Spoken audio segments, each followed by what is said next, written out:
Hello and welcome to this video. My name is Malcolm Xavier, and today we will cover the fundamentals of cybersecurity. So let's try to understand from an organization perspective. Imagine that there is a company which has its headquarter and then it also has a branch office. In most cases, these two offices would be connected. To run a company, you need people. These people will have laptops, they would use websites, which would be corporate websites, corporate applications, and they would use emails, right?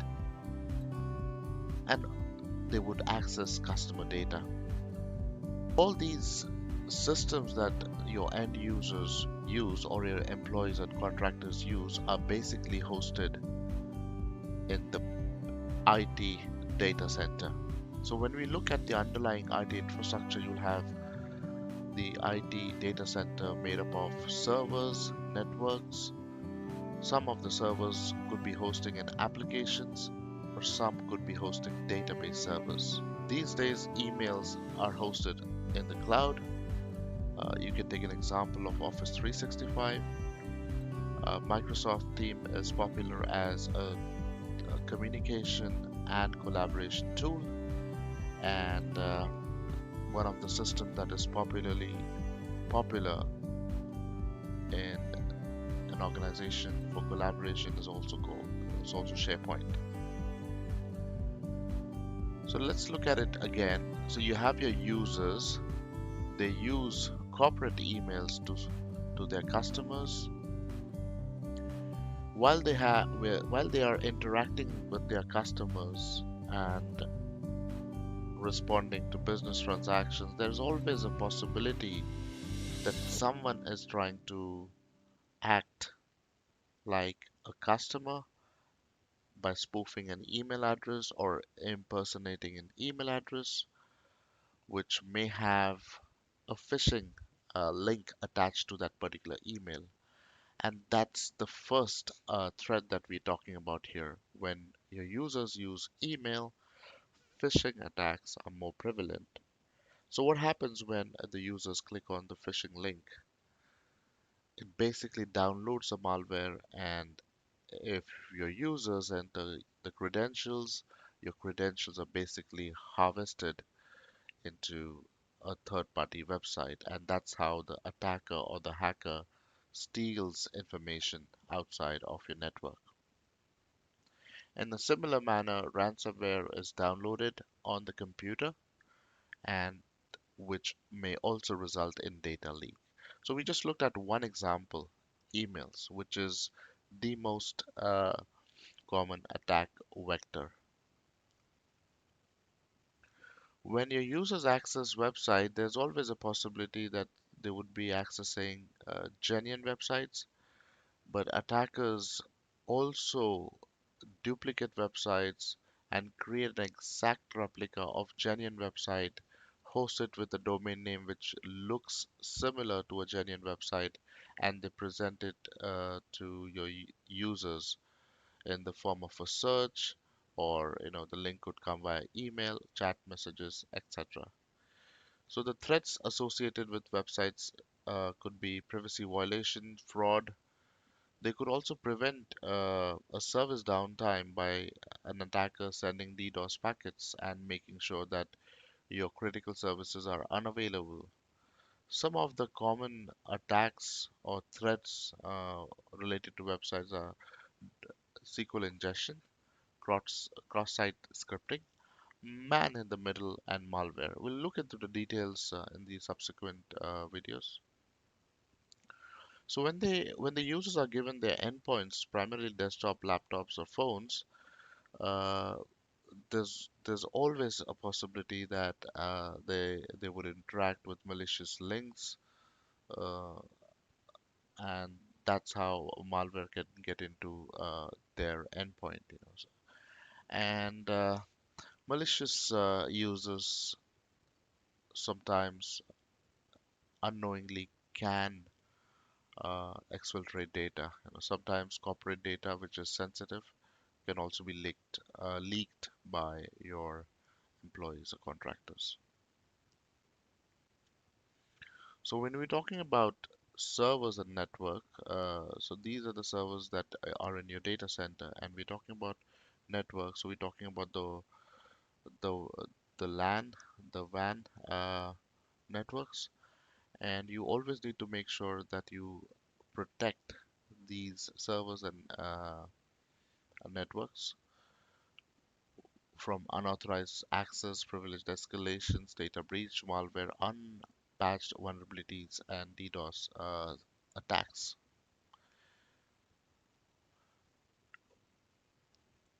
An organization will have corporate applications, corporate websites. Some of the organizations would use a commercial of the self softwares, deploy it within an environment, and some of the threats associated with websites or applications, web applications, are injection attacks, cross-site scripting, cross-site request forgery, broken authentication, and due to some misconfiguration, you can uh, potentially face the threat of a malware into the applications. So these are some of the threats that we covered. So let's try to understand the definition of cybersecurity. So when we're looking at cybersecurity as a terminology, it's nothing but it is a practice, or rather the art of protecting devices, networks, software, and data from cyber threats. It's a combination of people, process, and technology that helps to reduce the risk of cyber attacks. So, what does cybersecurity protect against?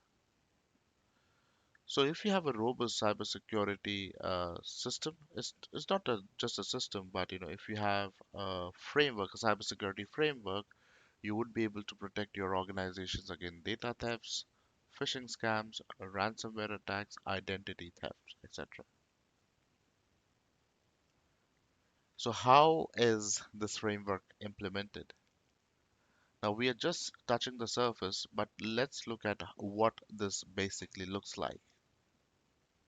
So, as I mentioned, we have a combination of people, process, and technology.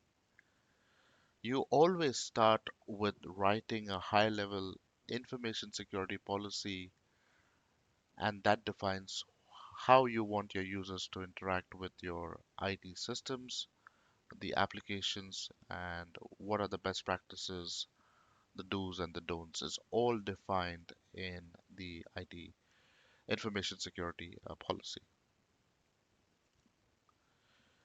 You would also find a data privacy policy that is advertised to every employee contractor that is interacting with the system.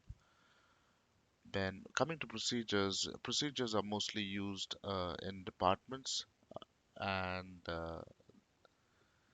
it it talks about how to interact uh, with the particular systems. Normally, the people who are working on systems would draft the procedures so that there is knowledge sharing within the team, and also consistency in how systems are used. So when we look at some of the softwares that can potentially defend or detect a particular cyber attack or threat, you have examples of an antivirus, which is now popularly known as the EDR. So the difference between the antivirus and EDR is EDR also looks at the behavioral patterns. Then you have the NDR, which is the network detection and recovery. The SIEM, which is used for the log aggregation. You can ingest logs from various sources, your endpoints, your email, your web security systems into the SIEM, and configure a correlation engine, and thereafter prevent and protect your systems from cybersecurity threats. There are also security systems for email, web security, and applications. So there's a lot to explore when we talk about enterprise tools that can be deployed within a network to protect your environment. When we look at the people aspect, the very first thing is the SOC, and this is where most of uh, the cybersecurity aspirants who are looking for a job would normally apply for. The SOC team is a team which basically is monitoring the alerts that are generated from cybersecurity systems. They are analyzing the alerts and thereafter responding to any incidents that's been raised due to a malicious uh, or attacker, or if they find some alerts which point to malware or misuse of a particular system. So the SOC team will work on them. You would also see a BAU team, which is basically helping your end users within an enterprise. The BAU team would normally look at the day-to-day patterns of how the users interact with the systems and also help with maybe unblocking the USBs, whitelisting website addresses, reviewing and releasing emails. So there's a lot that the business as usual team does within an organization. And when it comes to training, right, an organization should take the effort to train their employees on how to be aware of different threats and how to prevent threats. So, so learning and development is a key aspect in cybersecurity because humans are considered the weakest in the cybersecurity chain. So if you're looking to start your career in cybersecurity, I would say get used to these terminologies. Understand that there are entry level positions available. Understand the different policies, procedures, what are the different mechanisms that cybersecurity professionals employ to educate their users. So there is a lot to learn, and hopefully we should be able to cover this in the upcoming videos. I would like to thank you for patiently staying with us and watching this video. So do stay connected and follow me for more such videos. Thank you very much.